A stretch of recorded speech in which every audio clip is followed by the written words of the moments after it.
Цаг тутмын мэдээ хэлж байна. Студиуд Ариун Зул мэдээллийг танилцуулна.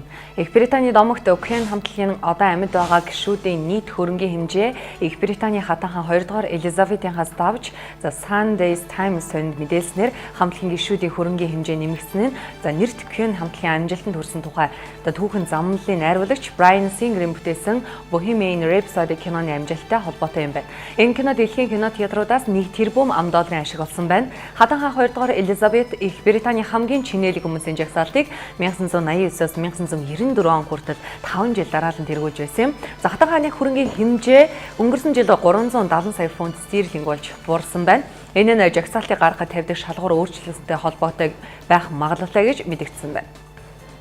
Орос улбаны улсын нийслэл Москва хотын төв гудамжуудын нэг болох Шинэ Арбатад 2500 ширхэг ногоон ургамлаар хан услалаа. Энэ ханыг Москва хотод зохиогдож байгаа Московская Весна Акапелла фестивалийн хүрээнд босныг РИА Новости агентлагаас мэдээллээ. Шинэ Арбатын 11 газарт нийтдээ 132 квадрат метр амьсгалдаг хан хийсэн байна.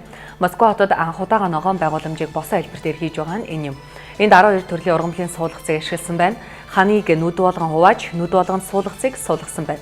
5 дугаар сарын сүүл гэхэд ургамал хөрсөндөө гүн сууж бэхжин 100 гэхэд хотын өнгө үзэмжийг нэмнэ гэж тооцож байгаа юм байна. Ийм босон байгууламжийг Европын орнууд ихээр хэрэгэлдэг юм байна. Их хэмжээний хар тамхи мансууруулах байдлыг хууль бусаар нэвтрүүлэхийг завцсан тохиолдол гарлаа. Тодорхойлбол Цагдаагийн ерөнхий газрын хар тамхитай тэмцэх газар гайлын байгууллагатай хамтран улсын хилээр хууль бусаар нэвтрүүлэхийг завцсан үйлчлэгийг өчигдөр илрүүлэн таслан зогсоосон байна. Нэгдсэн улсын байгууллагын 1971 оны сэтгцэд нөлөөд байцын жагсаалтанд багсан гашиш гэх төрлийн энэхүү нэршилтэй байцыг Испани улсаас манай улс руу олон улсын шуудан хэлхэмж ашиглан хил давуулахыг оролцсон байгаа юм.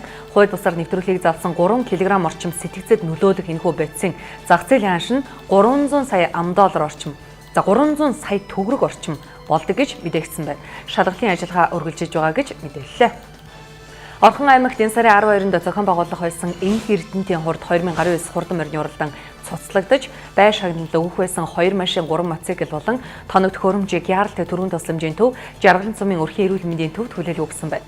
Энэ уралдааныг санаачлагч Батын хэлэхдээ Орхон аймагт болох байсан энэхүү морин уралдаан цуцлагдсан ч аймгийнхаа хүн ам эрүүл мэнд боловсролын салбар зориулахаар шийдсэн. Иймд яаралтай төрийн тусламжийнхаа төв Жаргалан цумын эмнэлэг тус бүр туулах чадвар сайтай Jeep автомашин 3 багт тус бүр мотоцикл 10 хүүхдэд ундаг дугуй хүлээлг өгч байна гэж мэдээллээ. Цаг тутмын мэдээ танилцууллаа. Өргөжлүүлэн цаг агаар мэдээлэл хүлээж авч байна.